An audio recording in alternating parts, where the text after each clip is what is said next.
Welcome back to another episode of CRE, The Unspoken Truth. I'm Charlie Coppola, and I'm joined by my father, Craig, CEO of CRE OneSource and a longtime broker, top producing broker at Lee & Associates. Welcome. Our topic today is mentorship. This is obviously near and dear to your heart, something you, I would say, is a second act, a second passion. Maybe it's always been a passion of yours. I know in recent years, it's become a huge passion of yours, is mentoring others. I know you've had strong mentors in your life. I do want to get into mentorship in commercial real estate and brokerage in general, but I want to start a little more generic and just talk about, if you will, some of the mentors in your life and what roles they played for you.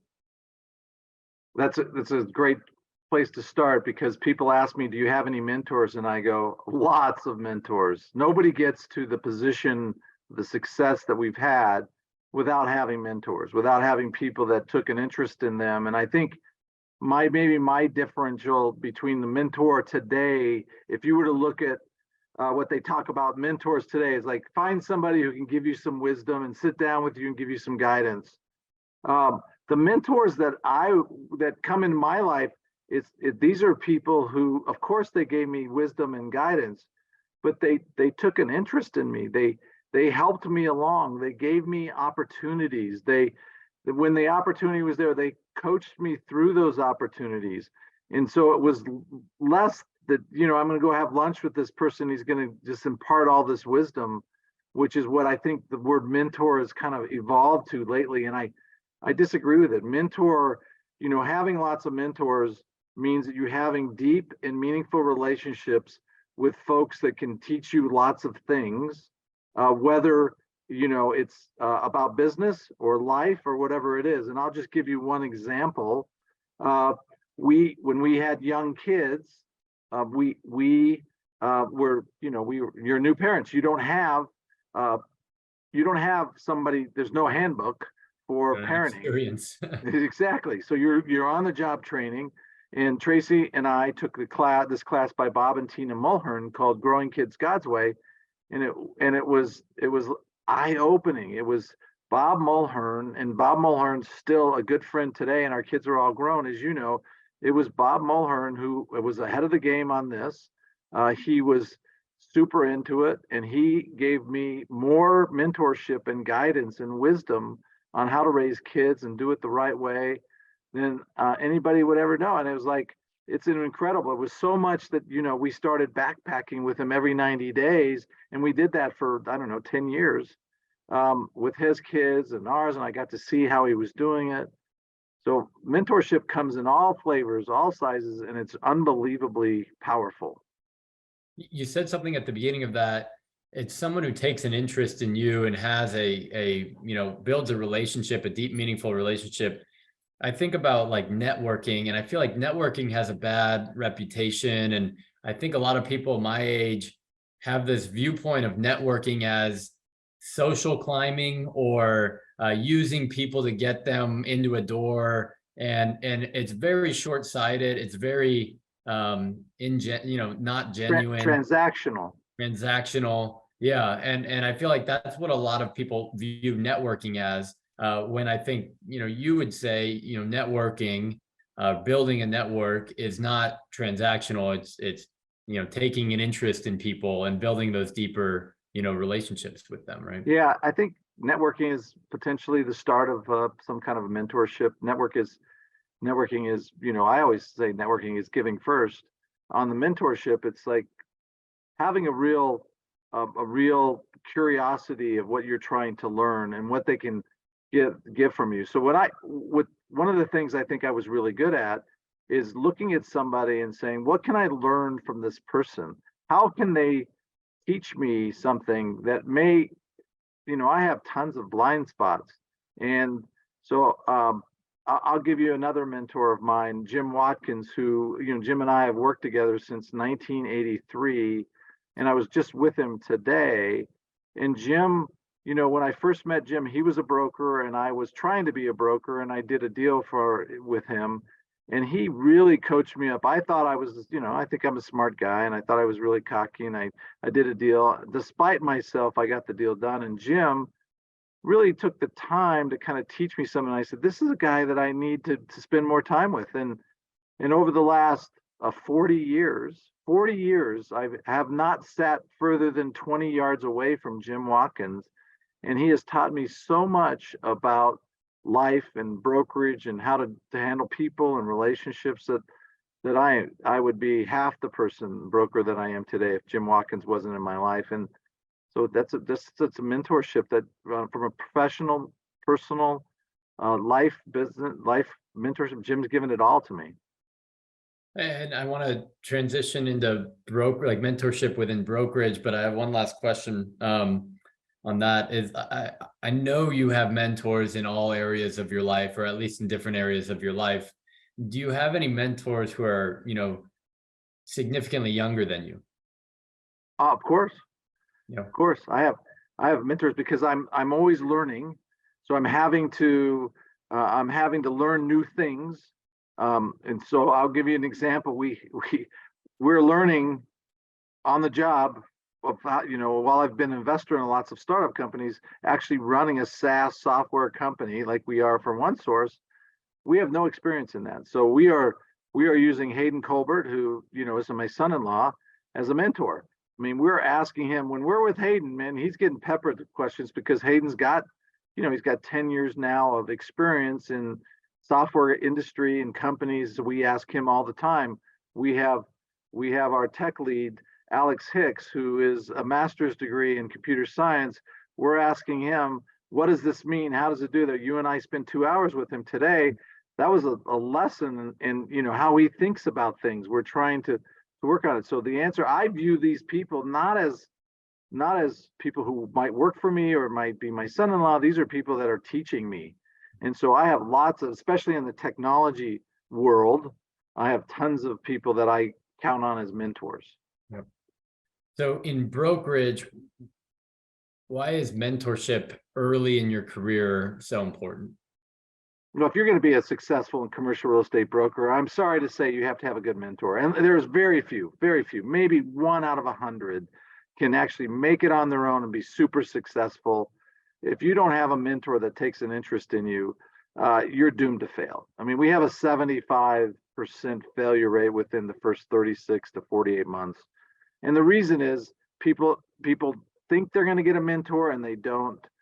They think they're going to get taught and they aren't. Brokers are notoriously singularly focused on transactions, not really helping other people come up. And it's super hard. And so we've tried to go the opposite. We've tried to say, we will teach you, we will let you run into the marketplace and compete with us.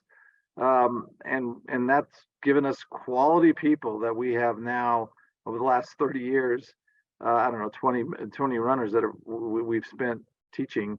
And those folks now are adults and they're bank presidents and they're partners at Lean Associates and they're venture capitalists. And there's all sorts of people that we've mentored along the way. And while they may not have been successful in brokerage, they're certainly successful in life because we mentored them. And the ones that have lasted in business is because we've spent a bunch of time teaching them the business the right way. So if you were 23 years old, starting your career, you said, hey, I'm going to be in Phoenix. I'm going to be a broker. I want to make this my long-term career. What would you be looking for? And how would you position yourself to get the most out of a mentor, in brokerage specifically? Yeah, first of all, I think, the average age of our runners have been 29 starting. We don't like to hire right out of college for a number of reasons. One of them is they just don't know what they get. You don't know if you're just rolling out of college, you don't know if you're going to get what a good mentor is. And if you've been kicked around, you've had a couple of jobs there's nobody taking an interest in you. So when they come to us at 28, 29, 30, 31, that's when they know it's like, well, this is different because I know you have a personal interest with me. My newest runner, I met with him today and I said, you and I are going to work on this project together, you and me, and I'm going to teach you how this works. And so that's the kind of thing that happens. So if I look at somebody and I go, you don't have to come work for us, but you damn better find a mentor and somebody who's going to commit to you. And if you say, I'm going to work for you, I'm going to go cold call for you, I'm going to dig up business for you, then I want you to teach me the business the right way. And so it's hard to have a mentor with somebody who's not very interested in training and teaching. It's hard to have a mentor that might be a B broker that doesn't work very hard. So we want people to really find somebody who can teach them the business, teach them how to work hard and be successful, because it's hard. It's a hard business. You teach them, give them stuff to work on, and they're busy enough to where they need the help, but also have interest in teaching them, right? So Yes. Have interest in investing in them. Have you always been a mentor, or is that something you've taken a liking to in the last 10, 15 years, or what's been your journey as a mentor? A good question. I think I joined the Strategic Coach program 30 years ago. And so I had realized pretty quickly that I thought I was pretty good, but I didn't think I could hit all of my goals that I wanted. We've talked a lot about goals on this podcast over the sessions. I didn't think I could hit all of my goals unless I had built a team. And so I started fairly early in my career. My first runner, Tom Jacobs, who's still a broker in the business. So he's been in the business for 30 plus years now. I got my first runner, Tom Jacobs, and I've always had people since then. What's changed is I've always had runners, but I've also now mentored team members that are staff. I've also mentored now partners, because Andrew Cheney was a runner, became an associate and then a partner of mine, and he's been a partner now for 20 plus years. And so now I've had to change how I'm mentoring. It's not the same thing over and over and over again. Andrew now is getting mentored because he has 3 children under the age of 10. And so we're mentoring because I've been through there. I've done that, as I mentioned earlier with Bob Mulhern. I've done that. So I can now help coach him up on how he's raising his kids and his relationship with his wife, Carolyn, and those kinds of things. And so the mentorship changes as you change. Yep. And so is mentoring a runner different than a partner than I assume you approach things differently, but there's probably still things that are consistent no matter who you're mentoring or no matter what the relationship is. There are things that, we've been working with Andrew on for 20 years. I mean, there are things that it just doesn't naturally do. There are things that other, Greg Kafka, our second partner, has been a partner for 12 years. There are things that we've been working on, Greg, for 12 years. And there's things that we're working on with Nick Whitehouse, who's our newest partner, that he's been doing for 3 years. And so each one of those, mentorship isn't a thing that you do with everybody the same way. It is something that you do specifically for that person to help them become better. And by them being better, we're better. And if we're better as a team, then everybody benefits from that. So that's a lot on brokerage. Talk a little bit about your Habanero Ventures journey, the mentoring you do there, and also, if you will, talk a little bit about how CRE OneSource fits into that. Well, Habanero Ventures has been around now since 1999, so 1998, so some 25 years now. And it was really meant for me as an investment opportunity that I started doing some high risk investments. I was making lots of money, and I had there's a piece of your portfolio, if you look at your portfolio, that you can take risky, the very top of the pyramid where the risk occurs. And so I thought I could do some of those. I found that I really, really enjoyed it. So I grew that top and then get going down and down more and more. So I'm way over allocated for risky investments in Habanero Ventures, startup companies, seed, pre-seed, family and friends type investments. Because I did it because I really loved founders, and I really loved people who were starting companies and put themselves, as I like to say, in the arena, right? They're in the arena, they're actually living it, which is what we're doing now. And so I started doing that. I've done 120 investments over the last 29 years. Today, Habanero Ventures has some 70 company investments. And so those are each one of those founders. Some of them I mentor a ton, some are very little. It depends on what they need. And then it was one of these things that OneSource was like, well, I've been coaching this, but I have never lived it. And you and I started this company now, and we are living it, and it's been a great learning lesson for all of us. Yep. Really. Yep. So Habanero Ventures was your way to get into some of these startup companies, invest, and just dip your toe into that. Dipping your toe led to stepping in, jumping in with 2 feet. And I know you do mentor CEOs and founders. And how much of your work on Habanero Ventures do you like mentoring versus the actual startup kind of investment world? Like, where's your main interest when it comes to that type of work? There's all sorts of kinds of investors. Habanero Ventures has been when I had this conversation at lunch today, Habanero Ventures is a jockey investor. There's horse investors who really like companies for what they are, and there's people who invest in the jockey, which is who rides the horse.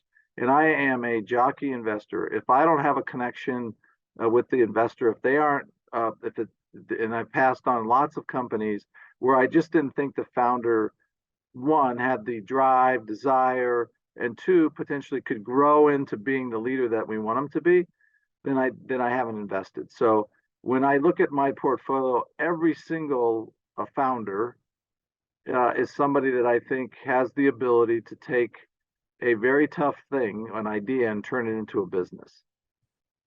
And I'll add on the CRE OneSource stuff too. You've mentored all of us, right? So I think that's been, one of your big responsibilities and roles at CRE OneSource is coaching, the team up, right? So me, of course, I've always had it. I'm your son. I get it, more now. I get it more. It's definitely more business. I think we do a good job of wearing the business hat and then wearing the dad, son hat. Sam gets it all the time, sales and, outside of work as well. Alex, we talked about one of our software engineers.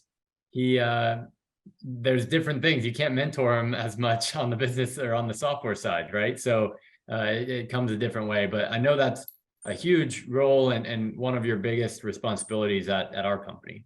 I think creating culture is another way to say mentoring, a startup company and younger people.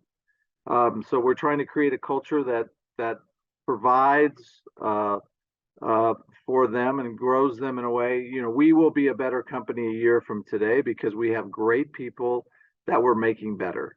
And I think if we use the word mentoring on that, great. But if we're using the word, we're also trying to survive as a business, great. But you're right. I think all companies come down to who their people are. And everybody says it. We are who our people are. And then the first thing that happens is, when they have a bad quarter, then all of a sudden nobody's around and everybody's pointing fingers. That's not me. I'm in the thick of things. As I always say, I lead from the front, always first. And that shows well, I think, for the mentor. That like I'm making calls with you, and we're doing demos together, and we're trying to do it together. And I'm getting coached up along the way, and so I think the mentorship is really good. And we talked about earlier that you can get mentored both ways, and I think we're learning how to do that because I'm not an expert at this running a SaaS software company. Yeah. So one of my, I guess, last questions here is, are there downsides to having mentors? Can you have too many? Are there, what are your thoughts on risks with, when you're looking for a mentor? Well, again, I'm not a mentor that this mentor is mentoring my life.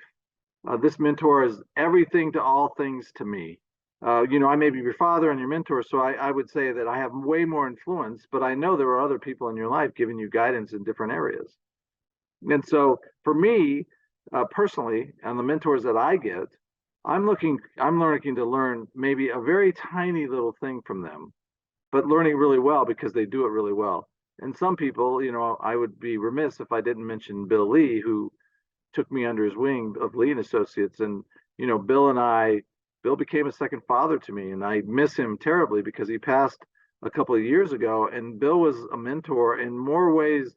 I mean, he guided me. He allowed me to increase my real estate portfolio. He made sure that I had all the right connections at Lee and Associates to allow me to become so successful there. And then the last 10 years, when we were partners and we wrote a book together, Billy became just this dynamite person that made me better. And whenever I got a chance to go see Bill, or he would come down here, I was a better person for it. So some of the mentors I've had have just had lasting, impactful in more ways than just what I thought they were going to teach me. Sometimes it's just a little season and they teach you one little thing. And sometimes they become like Bill Lee or Jim Watkins, and they're around for 30, 40 years, and they just continually teach you. Yeah, well, this is great. So to recap, you know, you have mentors in all areas of your life. You can have lots of mentors, some for one small piece, some for big whole, you know, parts of your life.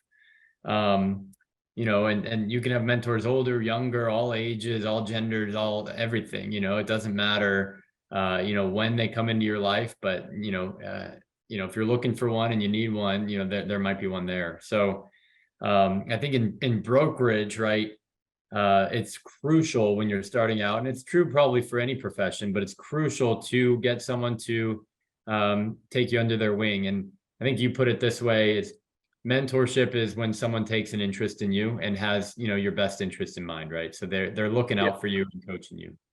Yeah, I think the word, when you read that back to me, and I would agree with everything you said, that I've said that, the word is I want to continue to grow, and mentors help you grow. And so if they're helping you grow, then you're doing your job as a mentor. And if you're picking mentors, are they helping you grow? That's kind of a litmus test. Are they making you better? Are they teaching you something? Are they giving you wisdom? Are they in all areas of your life? And so, of course, we start with our parents, we start with our teachers, and then we grow to our, you know, the people that might be our boss. I know you, coming out of college, had a great boss at BBVA who really took an interest in you and took you on your wing. You're still talking to them. Those are the kinds of people that are just dynamite in your life. You cannot get enough of them because they're really good people. Absolutely. So there's our episode on mentorship.